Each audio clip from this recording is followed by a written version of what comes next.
Have you ever realized the most dangerous people don't shout, they smile, they don't attack you, they guide you into doubting yourself? This is how manipulation works, and most people never see it coming. But the Stoics did. They built 5 timeless virtues, shields that no lie, no guilt, no fear can pierce. In the next few minutes, you'll learn how to stay calm, clear, and completely unshakable, no matter who tries to twist your mind. Let's begin. 1. The illusion of progress. We live in a world obsessed with movement. Every second, someone is telling you to grind harder, wake up earlier, or push further. But what if all that motion is just noise? Seneca once said, "It is not that we have a short time to live, but that we waste much of it." And perhaps that's our deepest flaw. We mistake activity for achievement. We feel anxious when we're still, guilty when we rest, and proud only when we're exhausted. But pause for a moment. Ask yourself, are you truly progressing or just running in circles? The Stoics believed that direction matters more than speed. If your efforts aren't aligned with wisdom, no amount of hustle can bring you peace. A ship that sails fast in the wrong direction doesn't reach its destination sooner. It just gets lost faster. Modern life teaches us to move. Stoicism teaches us to move with intention. Marcus Aurelius reminded himself daily, "If you are doing what is right, don't let the noise of others distract you." That's not laziness, that's clarity, the ability to stand still when the world is rushing by, the courage to say, "No, I don't need to do more, I need to do what matters." When you finally see the illusion of progress for what it is, a strange calm enters your mind. You stop chasing every opportunity. You start choosing fewer but better actions. And that's where real growth begins. Because before you can simplify your life, you must first see through the chaos that keeps you trapped. Now that you've glimpsed the illusion, let's step into Chapter 2 and learn how the Stoics mastered the art of stillness in a restless world. 2. The power of stillness.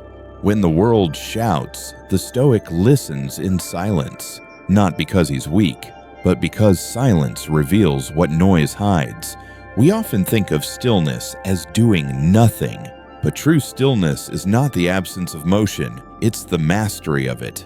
It's the point where your body may rest, yet your mind stands firm, unshaken.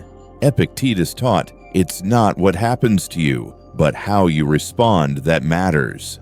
Stillness is that pause between stimulus and response, that sacred space where you choose not to react blindly, but to act wisely. Imagine the ocean after a storm. The surface may rage, but deep below, the water is calm, timeless, unmoved. That's the Stoic mind, untroubled by every wave of emotion, untouched by the chaos above. In the modern world, stillness feels almost rebellious. Every screen begs for your attention. Every notification screams for urgency. But each time you choose to pause, to breathe, to think before acting, you reclaim a piece of your freedom. Because stillness is strength disguised as restraint. It's the moment you realize you don't have to answer every insult, fight every battle, or chase every goal. Marcus Aurelius, burdened with the weight of an empire, would begin his mornings in solitude, writing reminders to himself. Be like the rock that the waves keep crashing over. It stands unmoved, and the raging of the sea falls still around it. Even the most powerful man in the world knew, without stillness, power becomes chaos. When you learn to stand still within yourself, you stop being a slave to the world's motion. You become its observer, calm, grounded, in control. And here lies the paradox. The moment you stop chasing, life begins to come toward you, because doing less doesn't mean losing. It means moving only when it matters most. Now that we've uncovered the strength hidden in stillness, let's move forward to Chapter 3, where we learn how discipline turns this calm into unstoppable momentum. 3. Discipline, the bridge between calm and power. Stillness without discipline is fragile. It's like a calm sea that trembles at the first gust of wind. The Stoic knew this, that inner peace must be built on a foundation of control. Epictetus was born a slave, yet he ruled over his own mind. He said, "No man is free who is not master of himself." That's the essence of discipline. Not punishment, not restriction, but liberation. Discipline is the art of saying no to what weakens you. It's the quiet refusal to be led by impulses, distractions, or comfort. In a world that glorifies indulgence, discipline becomes an act of rebellion. Every morning, the Stoic practices simplicity. He wakes, reflects, and reminds himself, "Today I will encounter difficulty, but I will not be disturbed." This is not arrogance, it's preparation. It's training the mind to remain steady when life strikes hard. Modern people confuse freedom with doing whatever they want. But real freedom comes from doing what's right, even when you don't want to. The disciplined man acts by reason, not emotion. He doesn't need motivation because his life is guided by principle.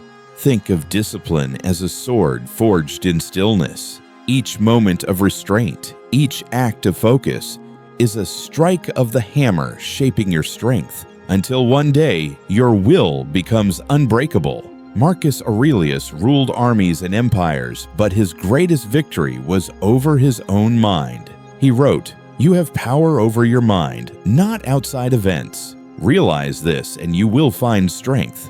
Discipline transforms stillness into motion, not chaotic movement, but deliberate progress. It's what turns your calm into force, your intention into impact.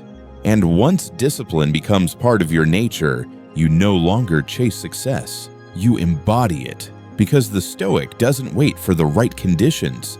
He creates them through consistency, courage, and control. Now that you understand the bridge between calm and power, let's step into Chapter 4, where we explore how simplicity sharpens that power and why doing less often achieves more. 4. The wisdom of simplicity. When discipline gives you control, simplicity gives you clarity, because power without focus scatters, but simplicity sharpens. We live surrounded by noise, possessions, notifications, goals stacked on top of goals. Yet the Stoics understood that complexity is the enemy of peace. To live well, you must learn to want less. Seneca wrote, "It is not the man who has too little, but the man who craves more, that is poor." Let that sink in. We chase endlessly. More success, more validation, more things. But each layer we add becomes another chain around the mind. Simplicity is not minimalism for aesthetics. It's moral clarity. It's choosing only what nourishes your soul, cutting away the rest without regret. Marcus Aurelius ruled an empire, yet he practiced daily detachment. He would remind himself, "Receive without pride, let go without attachment." Even at the height of power, he kept his life and his heart simple. Ask yourself, how much of what you carry truly serves you? How many of your priorities are just distractions dressed in importance? Simplicity is an act of courage. It demands you face the emptiness you've been hiding beneath busyness. It's saying, "I don't need more, I need meaning."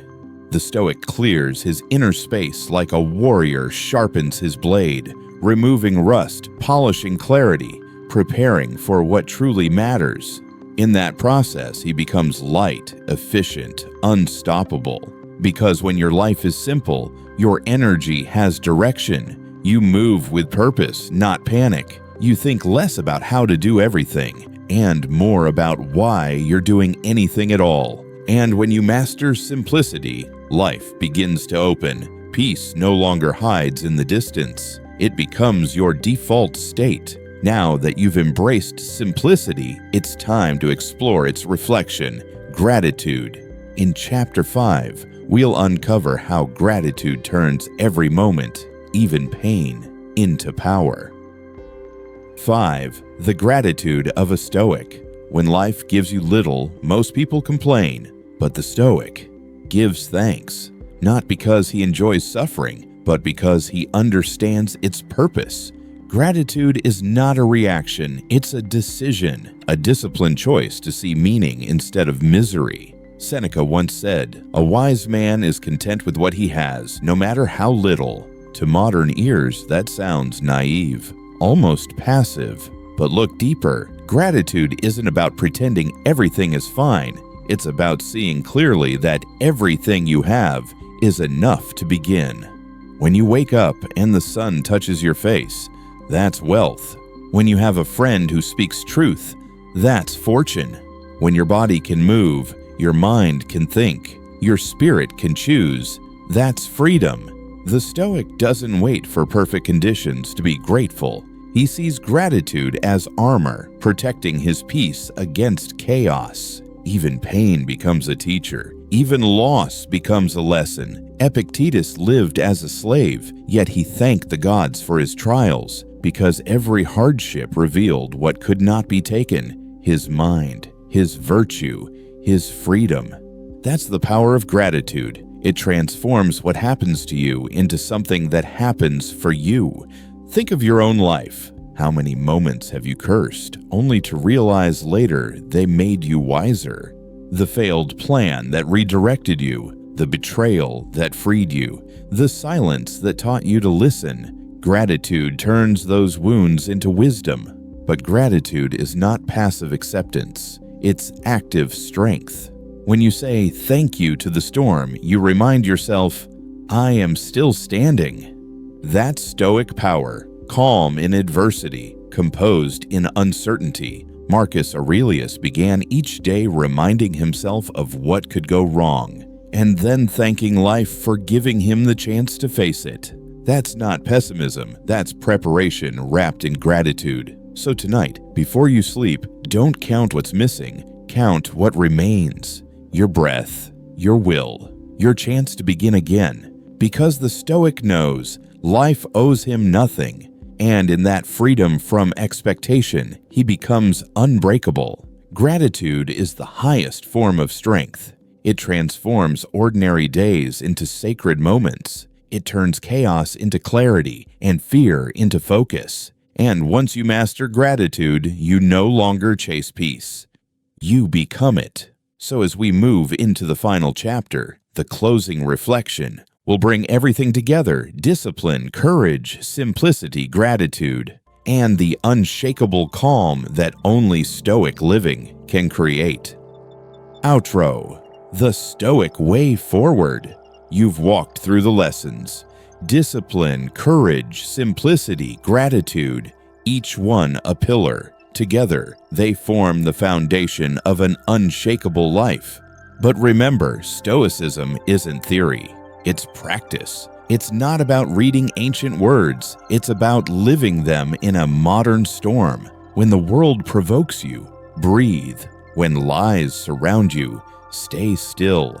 When chaos comes, don't fight the noise. Become the calm. Because the Stoic doesn't seek control over others, only mastery over himself. He doesn't chase comfort, he builds strength. He doesn't run from pain, he turns it into purpose. Seneca once wrote, "He who has learned how to suffer has learned how to live." That's the quiet secret of the Stoic life. Peace isn't the absence of struggle, it's the presence of clarity. So, as this video ends, let a single truth remain. You are not weak for slowing down. You are not lost for questioning the noise. You are not behind. You are becoming conscious. And in a world addicted to distraction, consciousness is rebellion. So walk forward, calmly, bravely, deliberately. Be the steady flame in a room full of wind. Be the one who chooses reason when others choose rage. Be the Stoic. If this message spoke to you, give it a like. Share it with someone who's ready to wake up. and subscribe to Stoic Modern so you never miss another lesson that strengthens your mind and steadies your spirit. And before you leave, write 3 words in the comments below. I choose clarity, because that's where all Stoic power begins.